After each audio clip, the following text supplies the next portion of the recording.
With a Filecoin update, and I got a couple really fantastic articles for you too. Currently we are down 6.85%, roughly 39 cents for the day. As I make this video, we are at $5.29. And if you haven't, please hit that subscribe button. We would love to have you here, and building a great community here, so we would love to have you here for the ride. You know, we cover roughly 10 to 15 different altcoins. You know, most people hold more than one crypto, so we cover a few of them, and got a great community. Would love to have you. So let's get into it here, guys. This is Filecoin on a daily chart. I'm going to show you a couple really great articles, then we're going to come back here and see if we have found support and what to expect next with this thing. So here we go. Filecoin price prediction 2023 is File price heading for $10 or $4. It says here Filecoin has been in a downside trend for the past couple of days inside a parallel channel. File price has seen a strong recovery as compared to other altcoins. It is currently up by 0.98% in Ethereum pairing. That's, you know, not US pairing, Ethereum. Filecoin aims to change the way we store and share our data online. Filecoin was first described back in 2014 and was founded by Juan Bennett, who also created IPFS. It uses blockchain technology to create a decentralized storage network which allows users to be custodians of their own data. And I won't go through to read the whole thing. Filecoin has a market cap $2.2 billion and is ranked 29th in the cryptoverse. And let's get down to the conclusion. Filecoin has not seen a recovery despite a bounce back in our overall market. It is currently in a downward parallel channel.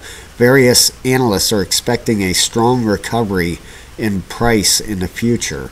And it says major support is at $4, and major resistance is at $8. So if you want to go read that whole article, it's on the Coin Republic. And how about this one?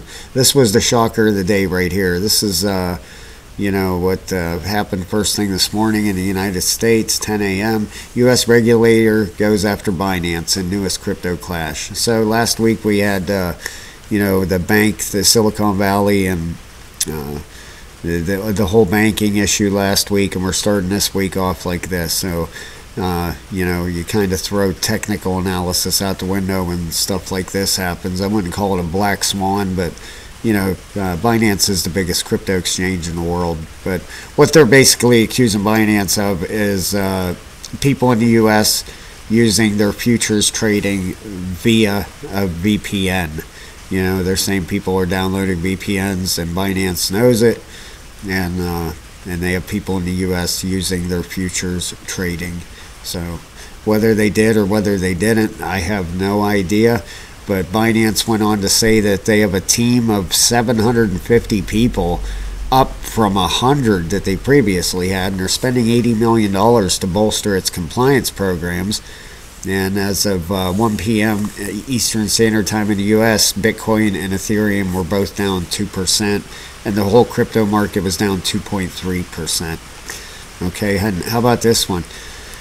Fallen crypto king who owes millions to investors was kidnapped and tortured. Look at him there in his private jet. Got his, I'm sure that's a Rolex, his iPhone. You know, geez, 23 years old. Aiden Platursky led a lavish lifestyle and owned sports cars and a Lamborghini. He even rented a waterfront home for $45,000 a month. He promised his investors returns of 7%, but it all came crashing down, and he ended up filing for bankruptcy. It's believed Platursky, who was 23 when his company went under, was abducted by disgruntled creditors. And his father went to say one person that Platursky was allowed to contact was a man called Sandeep Gupta, his landlord. Gupta recalled receiving multiple calls late at night from Platursky, in which he said Gupta told him that this would be impossible to arrange, and while he was determined not to pay any money, he wanted to engineer the situation so he didn't come to harm. On a different phone, he dialed 911. Over the following days, the landlord worked with the police in an attempt to set up a sting meeting and ensure that Platursky could be brought to safety. He was later released on the understanding that he would get the cash to his kidnappers as soon as possible, and was warned that interacting with law enforcement would make his situation much, much worse. Gupta said in his testimony that Platorsky's actions had put him and his family in danger, with random people visiting the property that the fallen entrepreneur was renting. And now they're trying to get the people's money back. And it says it's estimated that he had only invested 1.6% of the funds he was given. And he tried to defend him, allegedly attempted to defend himself in court by saying he was a 20-something-year-old kid. Wow, how about that? Jeepers, man, you hate to see such a bright kid that young in so much trouble. Wow, you just can't. Messing with people's money is never a good idea. I wish he would have went about it the right way, but not for me to judge anybody. So here is your top 100. Okay, here's the daily, mostly red. Here's the last hour. So we're bouncing back here. Boy, Flare's just up and down. Wow, did a video a little bit ago. It was up 6% for the last hour. Now it's down 4.5%. But you can see more green than red there over the last hour. So that's good to see in the crypto market. Your fear and greed index. Volume's up almost 30%. Buyers came in there. I bought a little Bitcoin when it dropped this morning. So hopefully it was a good move. Bitcoin dominance is up 0.04%. And we are to 64 in greed, same as yesterday. Here's your biggest gainers and biggest losers. Flare Network and XRP at the top there, both in the same the same complex, the same blockchain. So down here you got your most visited and your recently added. Getting back to the kid that got kidnapped. When you see cryptocurrencies coming out every couple hours, we do definitely need guidance with this stuff. I've said it before, and it's not financial advice, it's just friendly advice from one human to another. Please do your research. Go look up on CoinMarketCap or CoinGecko what the circulating supply is of some of these cryptocurrencies. It'll make your eyes bulge out of your head. There's trillions and trillions of coins, so the chances of this one here ever hitting a penny, or you probably got a better chance of getting hit by lightning. So it's never going to happen. Well, I guess you can't say never, but never. It's never going to happen. So let's get to these charts. Here's Filecoin.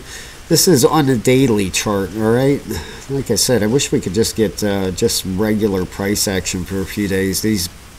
All this bad news is just has a horrible effect on everything. It throws TA out the window sometimes. But you can see down here on the daily, we got our RSI heading towards the bottom, which is good to see. On a 4-hour chart, we also have that RSI heading for the bottom, but you can see this wedge pattern we're forming here.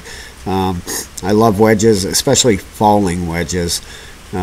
This one, I don't know, you wouldn't exactly call it a falling wedge, but it's definitely a wedge pattern.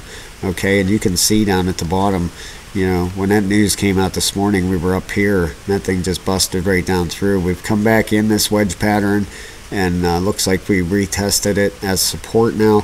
We have a major, this yellow line is a weekly support line. So we definitely do not want to test that or lose that. And if we throw Fibonacci on this thing and see where we're at as far as a pullback, I think we're past the 786 now. Let's see. Nope, not yet. Good. That's good to see. Good. 786 is pretty much your line in the sand, I think, with Filecoin. We need to hold that support, and it would be nice to hold that wedge pattern. I love, like I said, I love seeing wedges, but you can see over here, this is a major support zone.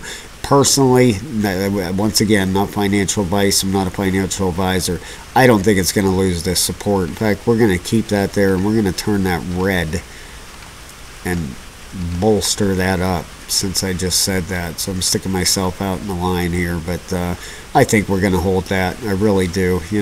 Barring no astronomical news comes out tomorrow and pushes us down through there, but other than that, we're just bouncing around and ranging right now. So hopefully these RSIs reset and we can get a jump out of this market tomorrow. Like I said, the last hour you seen the coins are bouncing back. So please hit that subscribe button, everybody. I would love to have you here. fantastic crew in here, and we would love you to be part of it. So thank you very much, ladies and gentlemen. Have a fantastic night. I'll talk to you later.